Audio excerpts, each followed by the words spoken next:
1er octobre 2016, 1er octobre 2021, exactement 5 ans que votre organe préféré, Guérit TV Monde, a vu le jour. 5 ans déjà. Ah oui, cet anniversaire mérite d'être célébré. Mais en attendant, parlons trottinette. Le bulletin d'information, maintenant tout de suite, après cette virgule.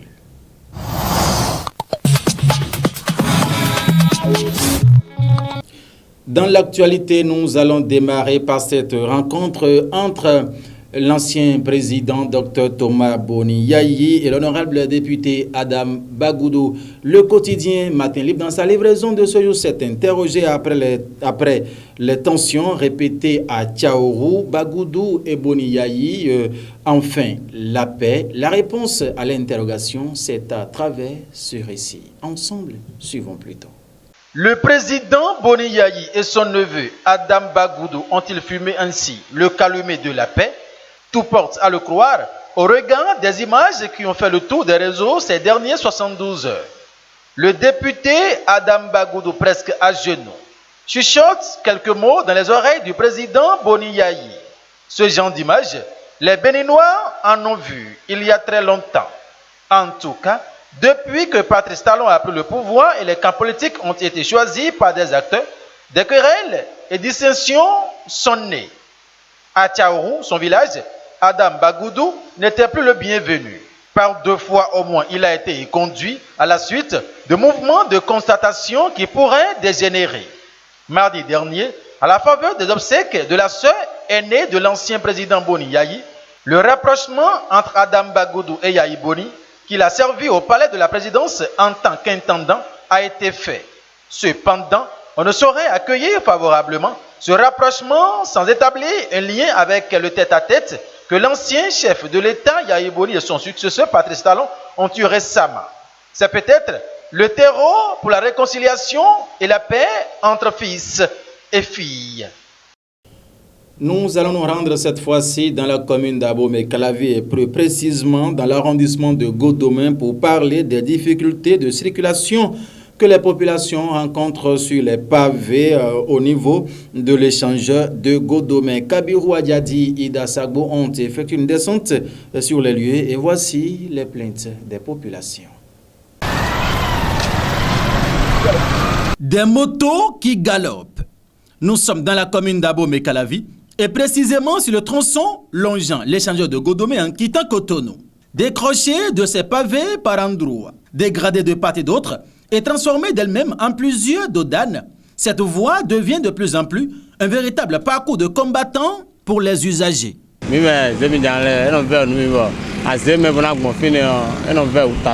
Circuler sur ces pavés est difficile pour nous les émédiants, surtout quand nous prenons des clients. Ils nous ont interdit de passer sur l'échangeur, mais nous sommes des fois obligés de désobéir. La voie avait été réfectionnée, mais nous ne savons pas par quelle magie elle est devenue ainsi. Si vous prenez par exemple une femme enceinte ou un client quelconque, c'est vraiment difficile de passer. Des fois,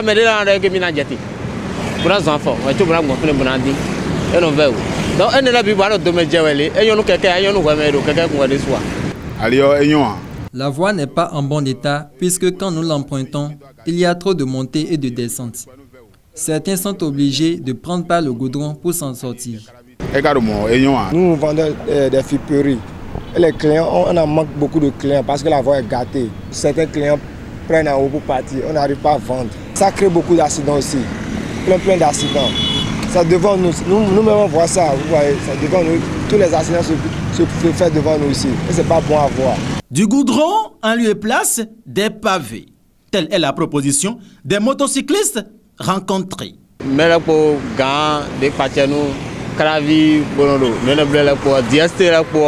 Que le maire de la commune d'Abomey-Calavi, la direction des services techniques, essaie d'emprunter ce tronçon pour constater ce que nous vivons. Après constat, qu'il nous fasse du goudron en lieu et place des pavés. Car s'ils n'arrivent pas à le faire, nous serons tentés de désobéir aux règles de circulation.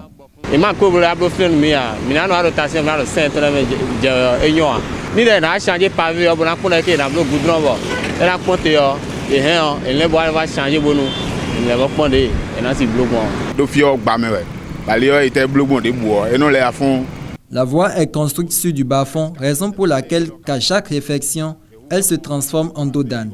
Et cette fois-ci, c'en est de trop. Que les autorités agissent. Sisi, j'ai parti talon. Mi va venir pour aller à point les blonds. On a arrangé le pavé là. Le pavé là. Arranger ça pour que les deux dalles là finissent quoi. Parce que ça a trop de deux dalles. Pour que les deux dalles finissent. Autorité de la commune d'Abomey-Calavi. Les usagers de ce tronçon attendent votre prompte réaction afin de leur faciliter la libre circulation des personnes et des biens. Dans les milieux traditionnels comme religieux au Bénin, on constate l'usage en masse du linge blanc, sinon des habits blancs. Quelle est sa signification, que ce soit dans le milieu traditionnel que religieux? Kabiru Ayadi, Ida Sagbont, également tendu le micro à un garant, oui, témoin de la tradition qui nous explique. On l'écoute. L'utilisation du linge blanc ou du pécal blanc dans la tradition a beaucoup de significations. D'abord, quand on prend un tissu, un pagne, ça c'est de couverture, ça c'est de protection. Maintenant, la couleur blanche incarne la paix. La couleur blanche incarne le bonheur. La couleur blanche incarne la lumière, la luminosité. La couleur blanche incarne la clarté. Maintenant, quand on va associer le pécal blanc ou le pain blanc pour des traditions, c'est tout simplement pour implorer les mains des ancêtres à ce que le rituel ou les cérémonies qui consistent à utiliser ce linge blanc ou ce pain blanc puissent donner du bonheur, de la paix, de la joie, la clarté et la lumière dans tout ce que l'on fait. Tissu blanc ou comment on appelle du linge blanc dans nos chefferies. Dans la tradition béninoise, on doit penser à une et une seule chose: la paix, la clarté, le bonheur et la joie. Pour des rituels, il y a des objectifs qu'on doit se fixer. Alors le rituel que l'intéressé ou bien le chef tradition veut faire, c'est pour avoir nécessairement un gain de cause. Et ce gain de cause, c'est d'avoir la clarté, c'est de demander la clémence des dieux, c'est de demander comment on appelle la miséricorde des divinités, c'est de demander avec fervence le bonheur.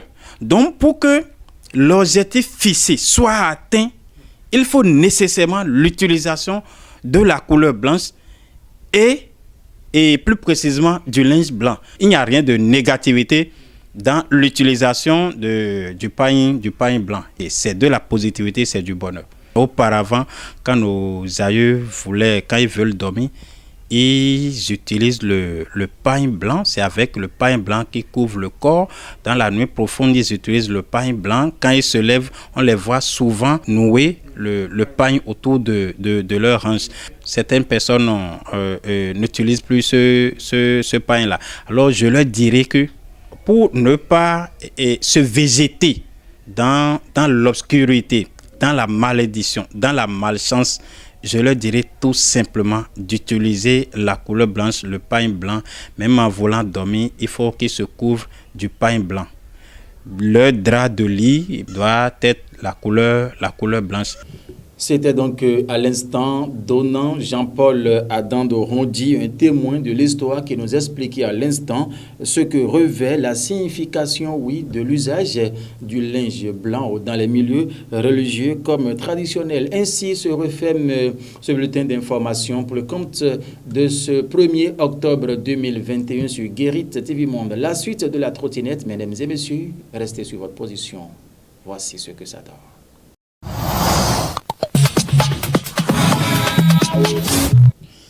La prochaine roue qui sert de pied à cette émission, la trottinette sur Guérit TV Monde chaque jour, c'est la rubrique au téléphone. Et nous allons rallier rapidement la reine-mère Mianon Kwesi-Kondo Todegla. Ah oui, elle est déjà en direct avec nous grâce à la complicité de la régie. Alors, reine-mère, bonjour. Bonjour Guérit TV, bonjour à toute l'équipe, bonjour aux éditeurs et éditrices. Voilà. Et le palais royal de l'autre côté? Ça va, on rend grâce. Nous allons démarrer par cette actualité. Oui, votre télévision Guérit TV Monde a 5 ans aujourd'hui. Reine-Mère, c'est votre maison. Qu'est-ce que vous en pensez? Oh, c'est d'abord un sentiment de fierté que Guérit TV puisse vraiment évoluer dans le temps et dans l'espace et que le travail continue d'être aussi bien organisé avec le professionnalisme et tout ce qui tourne autour. Vraiment, c'est toutes mes félicitations à l'équipe de Guérit TV et mes bénédictions accompagnent la maison. Amen. Merci, Reine-Mère. Alors, dans l'actualité, rencontre des 2 chefs d'État, le président Patrice Talon accorde une audience à son prédécesseur, Dr Thomas Boni-Yayi. Vous êtes Reine-Mère parce que vous êtes doué aussi dans des sages conseils. Quelles leçons peut-on tirer, en l'occurrence, la jeunesse? C'est d'abord un exemple d'humilité et de pardon et la démonstration de beaucoup d'amour de l'un à l'autre. C'est un exemple à la jeunesse pour emboîter le pas, surtout les jeunes en politique actuellement qui pensent que voilà, c'est la fin du monde, de savoir que quand on est leader, il faut avoir aussi l'humilité, le pardon et l'amour dans son cœur.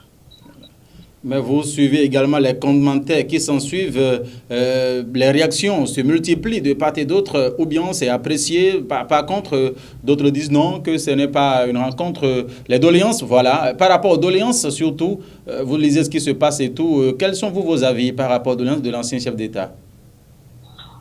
Oh, c'est une réaction normale pour la population parce que la population béninoise, vu les actualités, les précédents, ne s'attendait pas à cette rencontre et c'est d'abord une surprise pour l'actualité politique et également les doléances du chef, de l'ancien chef de l'État envers l'actuel sont quand même des doléances de sagesse.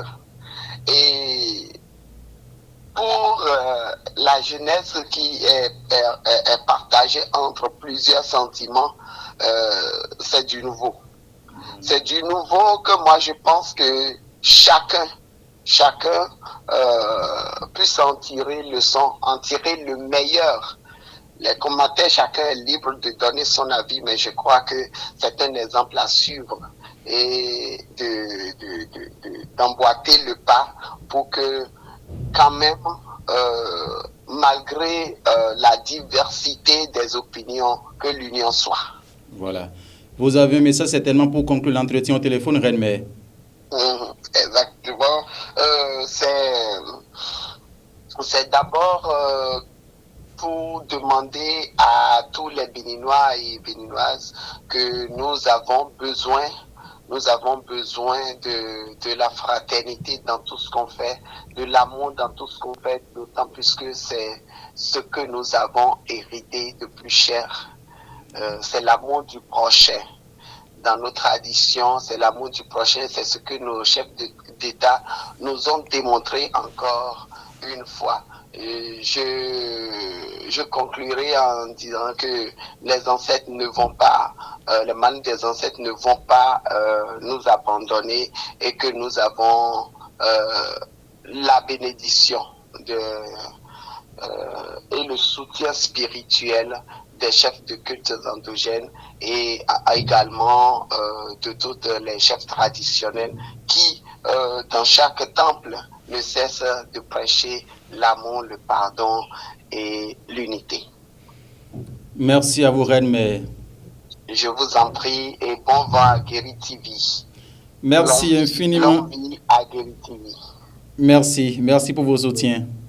Je vous en prie. Mesdames, Mesdames et messieurs, à l'instant, c'était donc la reine mère Mianokwe Sekondo Dotodegla qui intervenait en direct du département de l'Atlantique. Les faits sont sacrés, chacun est donc libre de ses commentaires, c'est ce qu'elle estime par rapport à la rencontre plutôt des deux chefs d'État, le docteur Thomas Boni Yayi avec son successeur Patrice Guillaume Athanase Talon. Nous allons à présent aborder la page rétro. Voici, mesdames et messieurs, la page rétro.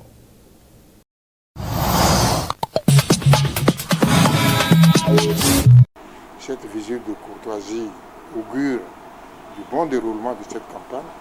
Le PRD, qui est un parti de paix, a beaucoup apprécié les démarches, les visites que Madame la vice-présidente est en train de faire un peu partout dans le pays pour porter le message de la paix. Rien de constructif ne se fait sans la paix et avec ce message-là, nous sommes convaincus que la campagne se déroulera dans de bonnes conditions, que les élections se dérouleront dans de bonnes conditions et après les élections, il sera toujours temps que les Béninoises et les Béninoises s'asseyent pour discuter de l'avenir de ce pays dans la concorde. C'était Maître Adrien Mbedi, ancien président de l'Assemblée nationale, qui se prononçait à leur sortie d'audience, une audience qu'il avait accordée à la candidate d'alors, vice-présidente d'aujourd'hui, Mariam Tchabi Talata Azime. On était donc en avril 2021. Cette émission se poursuit à présent, c'est la vidéo du jour. Minwe domolo ni amako dasu ana dasu jenwe nwe domolo asu eni dalo maze gbigbo to ero ma je di mere si biblo zedo ayi ka to eme ani do no jijo oro eme mi le ro poro ti anfu e nye go yi papa mi ton nye to papa ton ana do no jijo obo no ganji na de.